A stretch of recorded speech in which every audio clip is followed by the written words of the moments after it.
الحمد لله رب العالمين وصلى الله وسلم على نبينا محمد وعلى آله وأصحابه أجمعين أما بعد.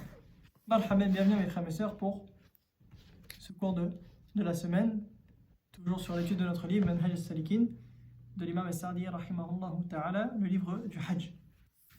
Mes frères et sœurs, donc la semaine dernière, nous avons vu une partie de ce que doit faire le pèlerin, le Hajj, lorsque commencent les jours du Hajj. On avait rappelé que les jours du Hajj, mes frères et sœurs, ils commencent les 8e jours de Dhul Hijjah. Rappelez-vous qu'est-ce qu'on a écrit sur le tableau la semaine dernière.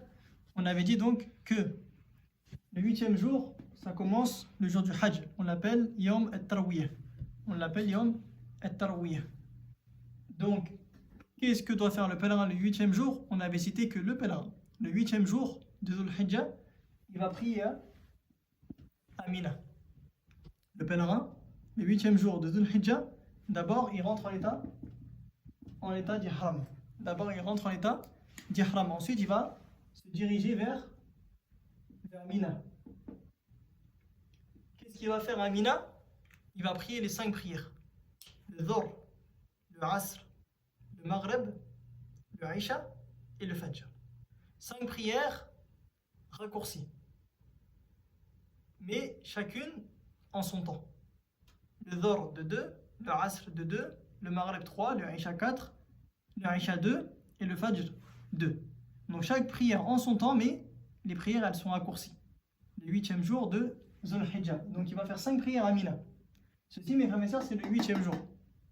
C'est ce que doit faire le pèlerin le 8e jour. Il rentre en état d'ihram de l'endroit où il est, il se dirige à Mina et il prie les 5 prières comme on vient d'expliquer. Le 9e jour, mes frères et sœurs, qu'est-ce que doit faire le pèlerin le 9e jour? On a dit que le 9e jour, c'est le jour de Arafah. Et le pèlerin, la veille, il a dormi à Mina. Donc, le pèlerin, il a dormi à Mina la 8e nuit à la 9e. Donc, le 9e jour après le Fajr, comme on a vu, le 9e jour après le Fajr, il fait des invocations. Il fait ses invocations. Ensuite, il se dirige à Arafah. Il se dirige vers Arafah, comme on a vu la semaine dernière. Mais avant d'arriver à Arafah, il va s'arrêter à Namira, s'il peut. Il va rester là-bas jusqu'au Zawal, jusqu'au Zénith, jusqu'à la prière de Dhuhr. Et ensuite, il fera la khutbah, qui est avant la prière. Ensuite, il fait la prière, comme on a dit, le Dhuhr et le Asr regroupés, 2 et 2. Ensuite, il continue vers Arafah. Vers Arafah, comme il a fait le prophète sallallahu alayhi wa sallam. Donc, le 9e jour, c'est le jour de Arafah. Le pèlerin, qu'est-ce qu'il fait? Après avoir prié le Fajr à Mina, il attend jusqu'au lever du soleil. Il fait ses invocations. Ensuite, il se dirige vers Arafah. Il s'arrête un peu avant à Namira, s'il peut. C'est une sunna de s'arrêter à Namira. C'est avant Arafah. Il reste là-bas jusqu'au Zawal. Ensuite, ils font la khutbah. Ensuite, ils font la prière. 2 unités pour le Dhuhr, 2 unités pour le Asr. Avec un seul adhan et 2 iqam. Ceci, mes frères et sœurs, c'est ce qu'on a dit la semaine dernière pour Arafah. Et on a dit que le temps de Arafah, c'est du Zawal, du Dhuhr jusqu'au Maghrib. Ceci, c'est l'obligation pour celui qui stationne à Arafah en journée. Il doit être en stationnement à Arafah du Dhuhr jusqu'au Maghrib, obligatoirement. Et s'il part avant, il doit égorger une bête, sauf s'il revient la nuit. Si la personne ne veut pas stationner la journée, c'est permis. Mais il faut qu'elle stationne la nuit. Il faut qu'elle vienne la nuit. Mais cette personne-là, elle a perdu une immense récompense. Le fait qu'elle a délaissé le stationnement à Arafah la journée. Elle a perdu d'immenses récompenses. Mais il se peut qu'il y a des personnes qui ne supportent pas le soleil. Des personnes qui ne supportent pas la chaleur. Si elle va à Arafah, elle va s'évanouir. Dans ce cas-là, elle vient la nuit. Après le Maghrib, elle va à Arafah, même si elle reste 1 heure, 10 minutes, 15 minutes. Il n'y a pas de temps, la nuit. Le temps défini, c'est la journée. Si la personne stationne à Arafah, la journée, c'est obligatoirement du Dhuhr jusqu'au Maghrib qu'elle doit rester. Elle n'a pas le droit de partir avant. Et si elle part avant le Maghrib, alors elle doit revenir la nuit, obligatoirement, même un peu. Sinon, elle égorgera une bête. Ceci, mes frères et sœurs, c'était le 9e jour à Arafah. Le pèlerin, qu'est-ce qu'il fait ensuite? Dès qu'il y a le Maghreb, il va à Muzdalifa. Il va à Muzdalifa et il prie là-bas le Maghreb et le Isha ensemble. Soit il prie à l'heure du Maghreb, soit à l'heure du Isha, ça dépend à quelle heure il arrive à Muzdalifa. Il passe la nuit à Muzdalifa. Que doit faire le pèlerin, mes frères et mes sœurs, le 10e jour? On en a parlé la semaine dernière un peu. On a dit que le 10e jour, c'est le jour de l'Aïd. Le 10e jour, c'est le jour de l'Aïd. Donc, lorsque le pèlerin il a prié le Fajr à Muzdalifa, parce qu'il a dormi la nuit là-bas, lorsqu'il a prié le Fajr à Muzdalifa, qu'est-ce qu'il fait? Il invoque, il va à Mash'ar al-Haram, il va au Mash'ar al-Haram. On a dit que le Mash'ar al-Haram, ils disent soit c'est une mosquée, soit c'est un endroit où maintenant ils ont construit la mosquée, où le prophète ça il a invoqué là-bas, soit ça comprend Yani Muzdalifa en entier. Donc il va au Mash'ar al-Haram et il invoque, jusqu'à ce que le soleil il jaunisse vachement. C'est-à-dire juste un peu avant le lever du soleil. Avant le Shuruq, il part à Mina. Il part à Mina parce qu'il va lapider les stèles. Il va lapider les stèles. Donc ceci, mes frères et mes sœurs, c'est le 10e jour et on s'était arrêté là la semaine dernière. Donc on va reprendre ici, Inch'Allah.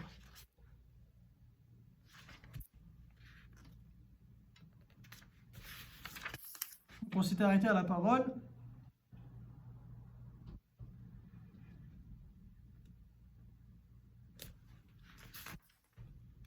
de l'auteur. Il dit فلم يزل واقفا حتى أسفر جدا. Donc le prophète sallallahu alayhi wa sallam, le 10e jour, le jour de l'Aïd, il est resté invoqué jusqu'à un peu avant le Shuruq. Ensuite il est parti. Il dit وأردف الفضل بن عباس. وأردف الفضل بن العباس. Il a pris derrière lui Al-Fadl ibn Abbas. Jusqu'à ce qu'il est arrivé à Bat Muhassar. C'est un endroit, ils appellent ça Bat Muhassar. فحرك قليلا, il a accéléré. C'est pour ça qu'ils disent récemment que c'est une sunna d'accélérer lorsque tu arrives à cet endroit-là si tu peux. Ça s'appelle Bat Muhassar. C'est une vallée entre Muzdalifa et Mina. Il dit ثم سلك الطريق الوسطى التي تخرج على الجمرة الكبرى. Ensuite le prophète sallallahu alayhi wa sallam, il a emprunté le chemin du milieu qui ramène à la Jamara al-Kubra. Il y a 3 Jamarat, mes frères et sœurs. Il y a 3 stèles. Il y a 3 stèles. Regardez ici. Il y a 3 stèles. Le pèlerin, il doit lapider 3 stèles. Il y a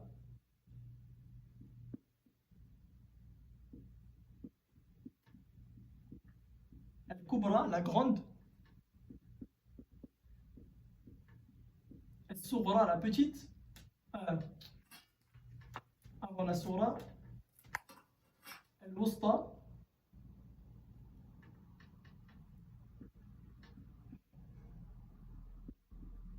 Et Al-Sughra.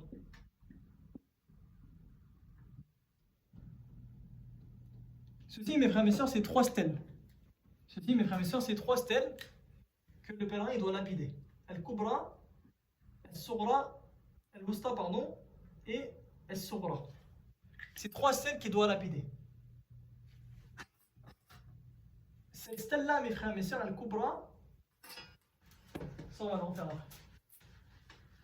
Cette stèle-là, mes frères et mes sœurs, Al-Kubra, c'est seulement le jour de l'Aïd. C'est la seule qu'on fait le jour de l'Aïd. Al-Kubra. Donc là, on est toujours le jour de l'Aïd, on est le 10e jour. Lorsque la personne elle quitte Muzdalifa pour aller lapider, la seule qu'elle va lapider le jour de l'Aïd, c'est Al-Kubra. C'est Al-Jamara Al-Kubra. C'est celle qui est vers Mecca.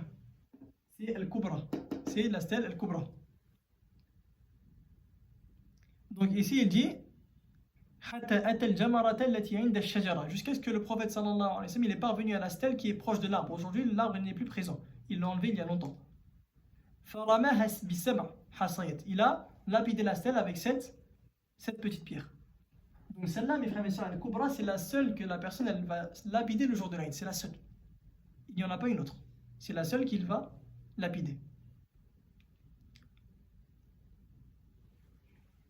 Donc, il a dit avec combien de pierres? Avec 7 pierres.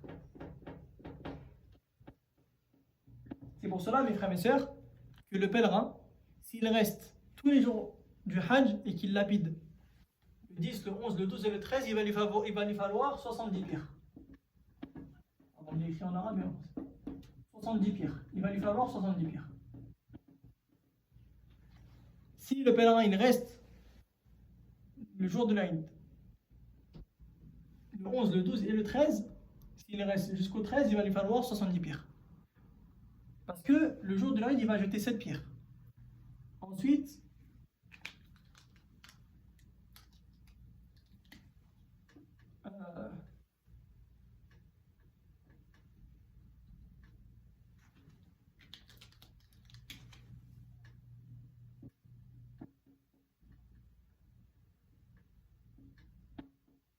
le 11e jour, il va jeter 21 pierres. Le 11e jour, ça fait partie des jours du Tashriq. Le 12e jour, il va jeter aussi 21 pierres. Et le 13e jour, s'il reste, parce que ce n'est pas une obligation de rester,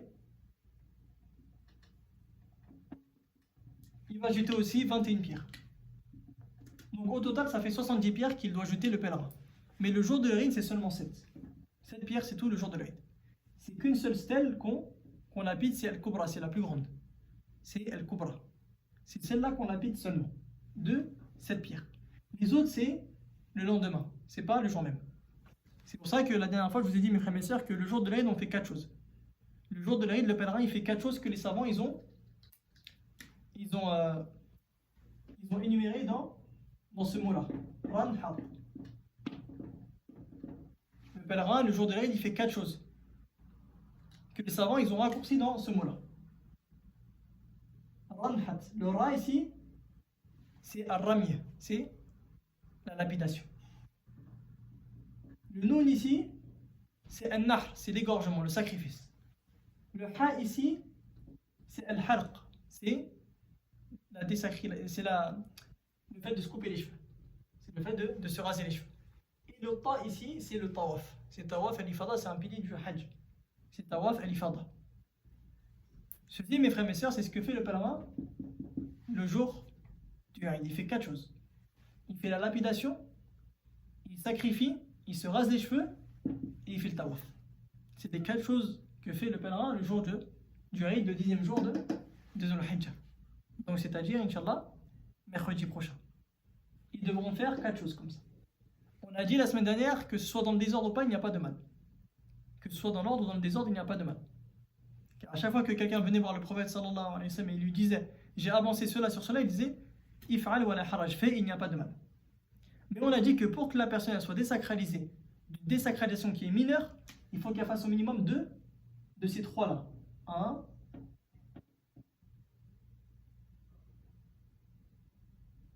2, 3. Donc le sacrifice il ne rentre pas dedans. Pour que la personne elle soit désacralisée d'une désacralisation qui est mineure, c'est-à-dire que tout est permis pour lui. Le parfum, se couper les ongles, se couper les cheveux, sauf les femmes. Sauf les femmes. Il doit faire 2 choses sur 3. Il lapide et il égorge par exemple. Il lapide et il se rase les cheveux. Ou il lapide et il fait le tawaf. Il doit faire 2 sur les 3 ici que j'ai numérotés. Et s'il veut être désacralisé totalement, il fait 3 sur 3. Il fait 3 sur 3. Donc il fait les 3 en même temps. Et après, tout sera permis pour lui. C'est pour ça que celui qui fait tawaf al-ifada, celui qui va faire le tawaf, qui est un pilier du hajj, il peut le faire habillé. Si avant, il a fait 2 choses. Il a lapidé et il a rasé ses cheveux. Dans ce cas-là, il peut faire le tawaf, le dernier tawaf à faire, l'avant-dernier, le tawaf qui est un pilier du hajj, il peut le faire habillé parce qu'il sera désacralisé totalement, sauf les femmes ne seront pas autorisées pour lui. Et sa femme, elle ne sera pas permise pour lui jusqu'à ce qu'il fasse le tawaf de l'ifada. Donc ceci, mes frères et mes sœurs, c'est ce que fait le pèlerin le jour de l'Aïd. Il fait 4 choses comme on a cité. Donc ici, le prophète sallallahu alayhi wa sallam, qu'est-ce qu'il a fait? Il est arrivé à la stèle, il a lapidé avec 7 pierres. Il faut, mes frères et mes sœurs, que les pierres, le pèlerin, il les ramasse dans le haram, dans la zone du haram. Il faut que ce soit dans la zone du haram, soit Mina, soit Muzdalifa. Il faut qu'il les ramasse sur la zone du haram. Donc ça c'est important, mes frères et mes sœurs, il ne faut pas que les pierres elles soient dans une autre zone que celle du haram. Il faut que ce soit dans le haram. Donc soit il les ramasse sur son chemin, mais il faut qu'il soit dans la zone du haram, soit il les ramasse aussi à Muzdalifa, il n'y a pas de mal. Ou sur son chemin lorsqu'il va à Mina. Mais il ne faut pas qu'il sorte de la zone du haram. Car les savants disent que s'il prend des pierres qui ne font pas partie du haram, alors sa lapidation elle n'est pas valable. Il faut que les pierres qu'il ramasse, le pèlerin, elles soient dans les zones du haram. Donc il en ramasse 7 sur son chemin. Avant d'arriver à la stèle, il ramasse 7 pierres dans la zone du haram et il va lapider la grande stèle le jour de l'Aïd seulement. Et s'il veut, il peut ramasser 70 pierres directement pour les autres jours qui vont venir, le 11, le 12 et le 13, il peut ramasser directement 70 pierres. Ou s'il veut, chaque jour, il va ramasser 20 pierres, 21 pierres, 21 pierres, 21 pierres. Donc, mais peut-être que le plus facile, c'est qu'ils prennent directement 70 pierres. Il me semble qu'aujourd'hui, ils ont mis des sacs pour faciliter les pèlerins où ils distribuent des sacs. Qu'Allah les récompense. Donc, il faut aussi, mes frères et mes sœurs, que la pierre, elle soit un peu plus grande que... il faut qu'elle soit un peu plus grande que le hummus. J'ai oublié le nom en français, ça va revenir. Il faut qu'elle soit un peu plus grande que le hummus et qu'elle soit plus petite que el-bunduq, que la noisette. Donc il faut qu'elle soit une petite pierre. Ce n'est pas une grosse pierre, c'est une petite pierre. Plus grande que le hummus, ça va me revenir Inch'Allah le nom de hummus en français, là j'ai oublié, et plus petit que le bunduq. Non, plus grande que il faut que la pierre soit plus grande que le pois chiche. Un peu plus grande que le pois chiche et plus petite que la noisette. Donc c'est pas une grosse pierre. Et comme ils ont dit savants, c'est pas des chaussures aussi que tu jettes. Il y en a, ils jettent des chaussures. Non, c'est une pierre. Une pierre plus grande que le pois chiche et plus petite que la noisette. Et tu jettes 7 fois. Et comme il dit ici,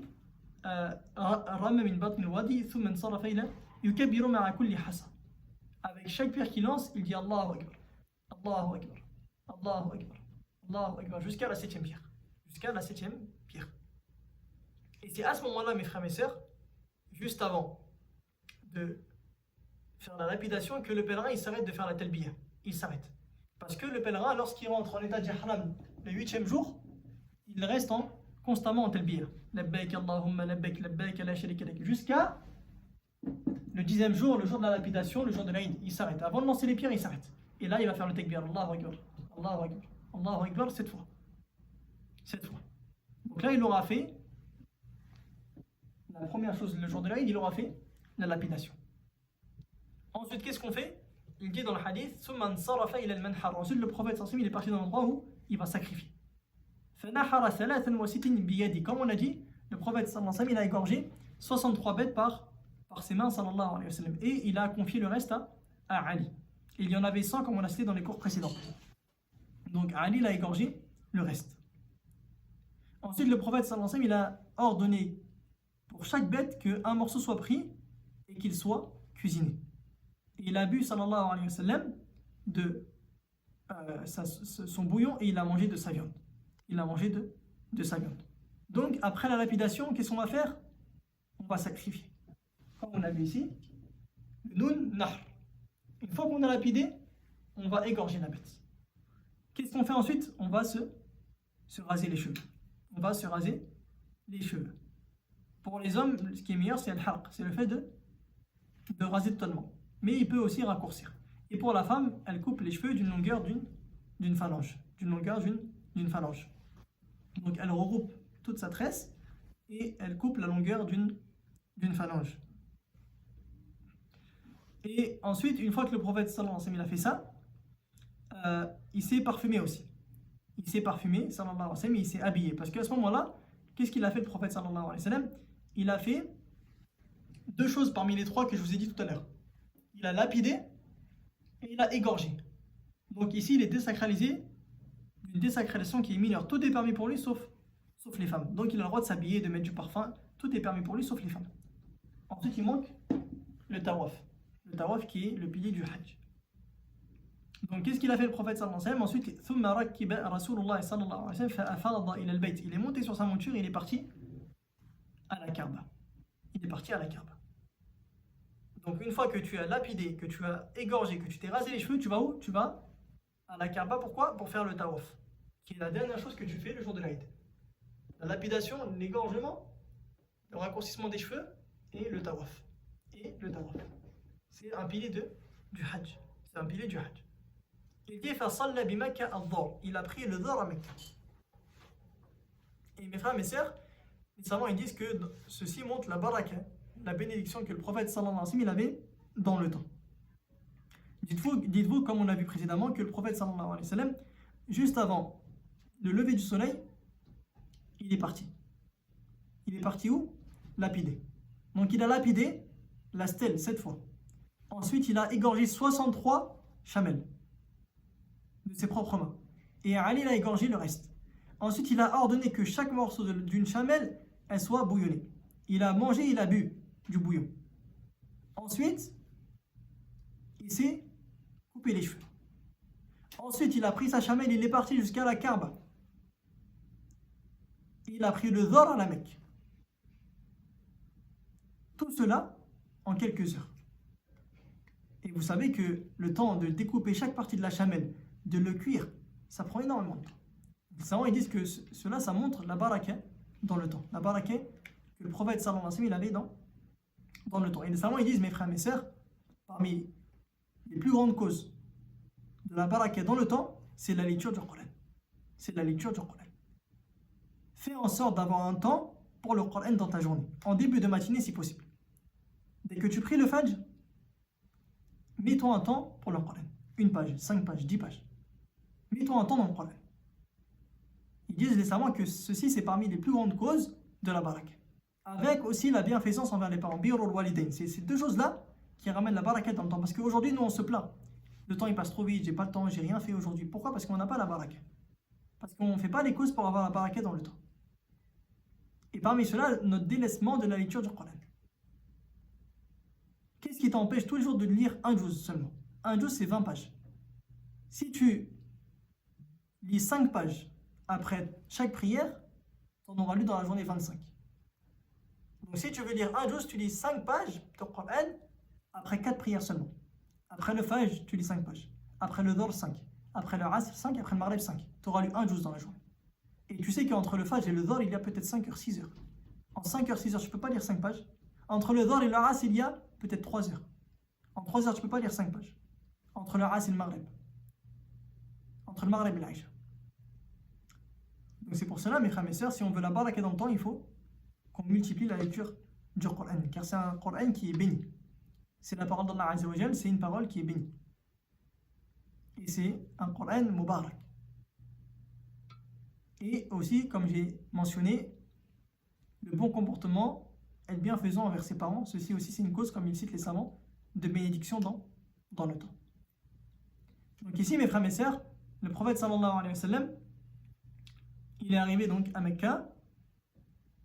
Il dit dans le hadith, Jabir, toujours on est dans le hadith que Jabir il raconte, il dit فأتى بني عبد المطلب يسقون على زمزم فقال انزعوا بني المطلب فلولا أن يغلبكم الناس على سقايتكم لنزعت معكم فناولوه دلوا فشرب منه. Il dit, il trouva les Banu Abd al-Muttalib, donc c'est une tribu de Banu Abd al-Muttalib.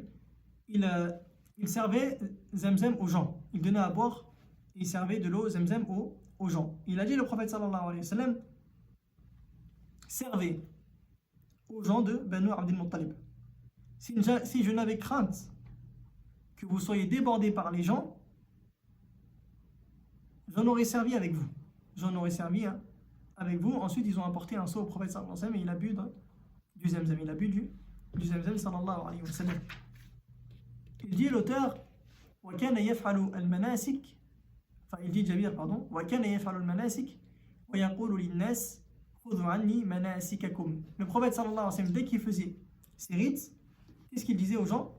Il disait, prenez exemple sur moi pour accomplir vos actes religieux, vos rites. خُذُوا عَنِّي مَنَاسِكَكُمْ. Prenez exemple sur moi pour accomplir vos rites religieux.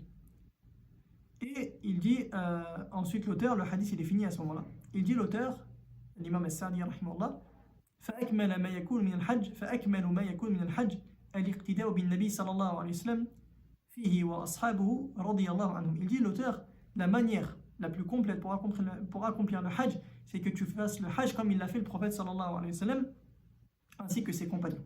Ainsi que ses compagnons. Et ceci, mes frères et sœurs, c'est le meilleur hajj que tu puisses faire. Que tu le fasses comme le prophète sallallahu alayhi wa sallam, il a fait. On est dans la même manière. Mais comme on l'a dit au début, le prophète sallallahu alayhi wa sallam, il a fait le hajj qarin.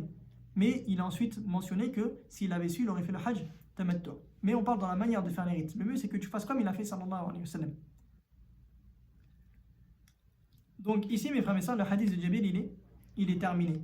Et on a vu par cela le hajj du prophète sallallahu alayhi wa sallam, du début de sa umrah, de son hajj, pardon, parce que le prophète il était qarinan, il a fait le hajj qarin jusqu'à la fin. Et bien sûr, mes frères et sœurs, dans ce hadith-là, il n'est pas cité, mais il faut aussi, une fois que le pèlerin, il a fait tawaf al-ifada, qui est le tawaf ici, c'est le pilier du hajj, il faut aussi qu'il fasse le cercle entre Safa et Marwa s'il ne l'a pas fait auparavant. Pourquoi? Parce que celui qui a fait le hajj mutamatti'an, lorsqu'il est arrivé à Mecca, il a fait sa umrah. Et le tawaf qu'il a fait, c'est le tawaf de la umrah, c'est un pilier. Ensuite, le cercle qu'il a fait, c'est le cercle de la umrah, c'est un pilier. Mais il lui manque à faire un tawaf du hajj et un cercle du hajj, comme on a vu. Donc le tawaf, il l'a fait le jour de l'Aïd, il n'y a pas de problème. Après ce tawaf-là, celui qui était mutamatti'an, il doit faire un cercle, c'est le cercle du hajj. Parce que le hajj, il a un tawaf, il a un cercle, comme la umrah. Donc celui qui a fait le hajj mutamatti'an, une fois qu'il a fini tawaf al-ifada, qui est un pilier, il est totalement désacralisé, tout est permis pour lui. Mais il lui reste un cercle à faire. Le cercle entre Safa et Marwa, 7 tours. Ça, c'est le cercle du hajj. C'est un pilier aussi selon la majorité des savants, comme on va le voir. Donc il lui manque cela. Aussi, doit faire le cercle celui qui ne l'a pas fait avant. Et là, on parle de celui qui était qarin ou mufrid. Comme on a vu au début des cours, celui qui a fait le hajj qarin ou mufrid, c'est-à-dire il a fait le hajj tout seul, ou il a fait le hajj avec la umrah, mais en une seule fois, c'est-à-dire sans se désacraliser, il pouvait, comme on l'a vu, avancer le cercle du hajj. Le cercle du hajj, il pouvait l'avancer. Il le fait juste après son tawaf, qui était le tawaf d'arrivée. Comme il a fait le prophète sallallahu alayhi wa sallam, lorsqu'il est arrivé à Mecca, il a fait le tawaf. C'est pas un tawaf obligatoire qu'il a fait, c'est une sunna, parce que c'est le tawaf d'arrivée. C'est pour celui qui est qarin ou mufrid. Donc ensuite, il a fait le cercle, sallallahu alayhi wa sallam. Quel était ce cercle? C'était le cercle du hajj, mais il l'a devancé. C'est permis pour celui qui est mufrid ou qarin. Mais en général, aujourd'hui, tout le monde est mutamatti. En général, tout le monde est mutamatti aujourd'hui, donc ça ne rentre pas dans cela. Celui qui est mutamatti, lui, il est obligatoire pour lui de faire le cercle après le tawaf de l'ifada parce qu'il ne peut pas le devancer. Celui qui peut le devancer, c'est soit celui qui fait le hajj seul, al-mufrid ou al-qarin. Mais le mutamatti, il doit obligatoirement faire le cercle après le tawaf le jour de l'Aïd. Ensuite, après cela, il reste une chose, mes frères et sœurs, il reste une chose, mais c'est avant de partir. Avant de quitter le pays, il fait le tawaf d'adieu. C'est une obligation. C'est une obligation, ce n'est pas un pilier. C'est une obligation, le tawaf d'adieu. Avant de quitter son pays. C'est pas le jour de l'Aïd. Avant de quitter l'Arabie, avant de partir, il fait le tawaf d'adieu. Ceci, mes frères et sœurs, c'est ce que fait le pèlerin le jour de l'Aïd. On l'a résumé en quatre lettres. On l'a résumé en un mot. Et on l'a détaillé, alhamdulillah. Donc le jour de l'Aïd, c'est le jour où le pèlerin il fait le plus de choses. Il lapide la grande stèle de cette pierre. Ensuite, il égorge sa bête. Ensuite, il coupe ses cheveux. Ensuite, il va faire tawaf al-ifada, qui est un pilier du hajj. Ensuite, il fait le cercle, s'il ne l'a pas fait auparavant, le cercle du hajj, qui est un pilier aussi du hajj selon la majorité de ça. Ceci, mes frères et sœurs, c'est ce que fait le pèlerin le jour de l'Aïd. On a détaillé chaque chose. Avec chaque lancée de pierre, il dit Allahu Akbar, quelle est la taille des pierres, tout cela on a détaillé. Mais, en résumant, il fait ces quatre choses-là qui sont résumées dans ce mot-là, ranhat, ramyun, nahrun, halqun, tawaf. Lapidation, égorgement, raccourcissement des cheveux ou rasage des cheveux et tawaf. C'est les quatre choses qu'il fait le jour du hajj et on rajoute à cela le cercle bien sûr car il vient après le tawaf logiquement. Maintenant mes frères et sœurs, l'auteur il va te dire que pour le hajj il y a 4 piliers et que la personne elle peut se contenter de ces 4 piliers là. Que la personne elle peut se contenter de ces 4 piliers là ainsi que des obligations. Et le reste c'est sunna. On va juste citer aujourd'hui les 4 piliers Inch'Allah et la semaine prochaine, demain pardon, on prendra ce qui est obligatoire. Les 4 piliers mes frères et mes sœurs, il dit l'auteur, l'ihram. Et lorsqu'on dit mes frères et mes sœurs, l'ihram, ce n'est pas l'habit l'ihram. Ici c'est l'intention de rentrer en état d'ihram. Ça c'est important de faire la différence. L'intention que tu rentres en état d'ihram c'est un pilier. Parce que si tu n'as pas l'intention de rentrer en état d'ihram, bah, tu ne fais pas le hajj, ni la umrah. Donc l'intention de rentrer en état d'ihram, c'est un pilier. Par contre, rentrer en état d'ihram avec l'intention au miqat, ça c'est une obligation. Ça c'est une obligation, ce n'est pas un pilier. Mais l'intention que tu rentres en état d'ihram, c'est un pilier, ça c'est obligatoire. Tu ne peux pas l'omettre. Et oublier l'habit, ça c'est une interdiction. Garder l'habit sur toi alors que tu es en état d'ihram, ça c'est une interdiction. Mais ici, le pilier, on parle le fait de rentrer en état d'ihram, de mettre l'attention. Parce qu'il se peut que moi, maintenant, je vais mettre mon habit d'ihram. Je peux. Je vais mettre mon habit d'ihram, mais je ne vais pas en état d'ihram. Parce que je n'ai pas mis l'intention de rentrer en état d'ihram. Donc juste mettre l'habit d'ihram, ça ne suffit pas. Tout le monde peut mettre l'habit d'ihram. Il faut avoir l'intention. Le plus important, c'est l'intention. Lorsque tu as mis l'habit d'ihram, ce n'est pas obligatoire que tu es rentré en état d'ihram. Non, il faut que tu mettes l'intention que là, tu es rentré en état d'ihram. Donc c'est ça le pilier, c'est ceci le pilier. Ensuite, al-wuquf bi Arafat. Le deuxième pilier, c'est le stationnement à Arafat. On a expliqué le temps. Du Dhuhr jusqu'au Maghreb obligatoirement pour celui qui stationne la journée. Et s'il part avant le Maghreb, il doit égorger une bête sauf s'il revient la nuit. Ou il stationne de nuit. Donc il ne vient pas la journée. Il stationne de nuit. Même si c'est 10 minutes, 5 minutes. Il n'y a pas de temps déterminé.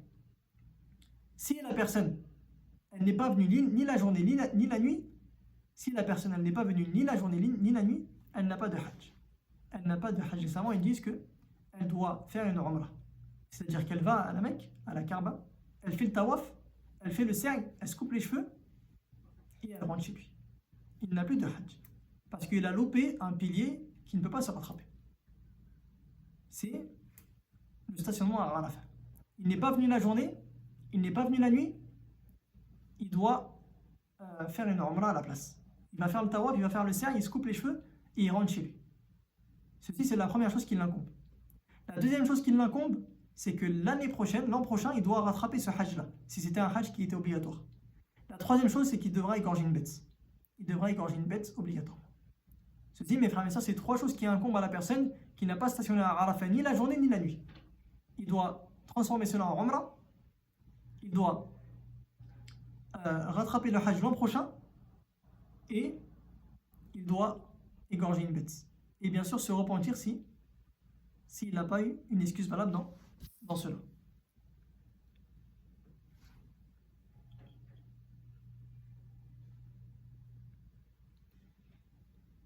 Le troisième pilier, mes frères et sœurs, c'est le tawaf. C'est le tawaf qu'on a vu qu'on fait le jour de l'Aïd.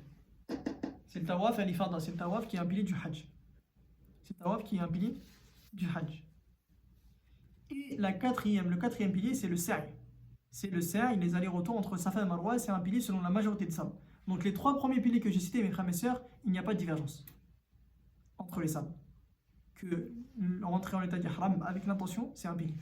Stationner à Arafat, c'est un pilier ijma', consensus. Il n'y a pas de divergence. Et tawaf al-ifada aussi, c'est un pilier sans aucune divergence. Et ils ont divergé sur le sa'i. Est-ce que c'est un pilier ou pas? Mais la majorité des savants disent que c'est un pilier, le sa'i du hajj, entre Safa et Marwa. La majorité des savants ils voient que c'est un pilier, donc il faut le faire. Ceci, mes frères et sœurs, c'est les 4 piliers du hajj. Les 4 piliers du hajj. L'intention de rentrer en état d'ihram, stationner à Arafat, le tawaf al-ifada et le sa'i entre Safa et Marwa. Quand commence, mes frères et sœurs, quand est-ce que commence le temps de tawaf al-ifada?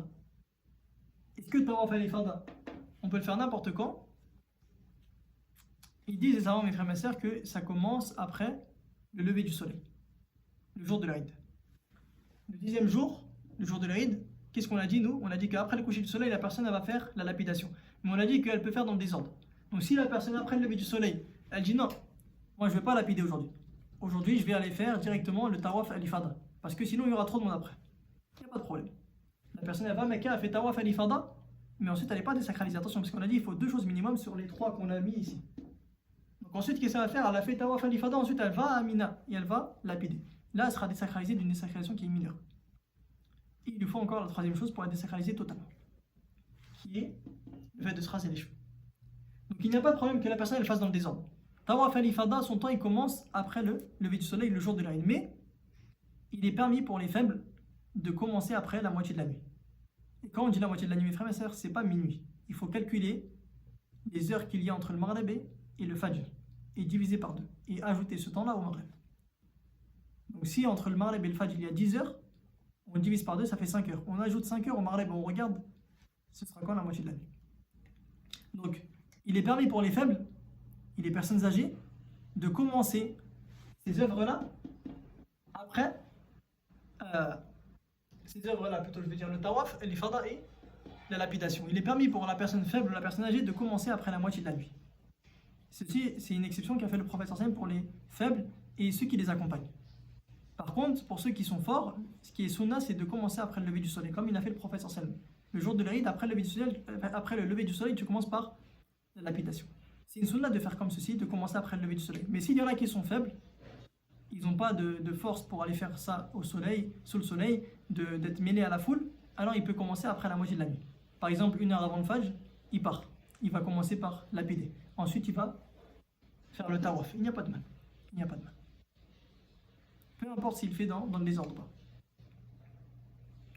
Par contre, pour l'égorgement de la bête, ça, wallah, je ne suis pas sûr, est-ce qu'il peut commencer avant, mais normalement non. Normalement, l'égorgement de la bête, il se fait après le lever du soleil, wallah. Je ne suis pas sûr sur cela. C'est pour ça que je vous ai parlé de la lapidation et du tawaf, c'est ce que les savants ils ont cité. Ils n'ont pas cité l'égorgement. Ils n'ont pas cité l'égorgement. Et aussi, mes frères et mes sœurs, pour la lapidation, il faut savoir, mes frères et mes sœurs, que le jour de l'Eid, comme on a dit, c'est après le lever du soleil. Après le lever du soleil, ça commence. Sauf pour ceux qui sont faibles, comme on vient de mentionner. Par contre, mes frères et mes sœurs, attention, les 3 jours de Tashriq, le 11, le 12 et le 13, il faut obligatoirement jeter les pierres après le dol.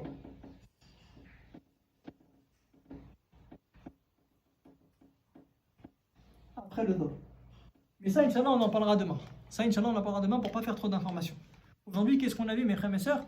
Aujourd'hui, on a vu le 10e jour en détail. Demain, Inch'Allah, on parlera du 11, 12 et 13. Demain, Inch'Allah, on parlera du 11, 12 et 13. Parce que l'auteur, ensuite, il va citer les obligations, il va citer ensuite, wallah, il me semble qu'il ne va pas parler de ces 3 jours-là, wallah. Donc, mes frères et sœurs, Inch'Allah, demain, on va parler de qu'est-ce que doit faire le pèlerin le 11, le 12 et le 13. Qu'est-ce qu'il doit faire les 3 jours de Tashriq. Inch'Allah, on parlera de ça afin de ne pas mélanger les choses. Aujourd'hui, on a vu tout ce que doit faire le pèlerin le jour de l'Eid. Alhamdulillah. On s'arrête là, mes frères et sœurs, pour aujourd'hui. ربنا آتنا في الدنيا حسنة وفي الآخرة حسنة وقنا عذاب النار اللهم أرنا الحق حقا وارزقنا اتباعه وأرنا الباطل باطلا وارزقنا اجتنابه اللهم آت نفوسنا تقواها وزكها أنت خير من زكاها أنت وليها ومولاها اللهم إنا نسألك الإخلاص في القول والعمل سبحانك اللهم ربنا وبحمدك أشهد أن لا إله إلا أنت أستغفرك وأتوب إليك والله أعلم وصلى الله وسلم على نبينا محمد السلام عليكم ورحمة الله وبركاته.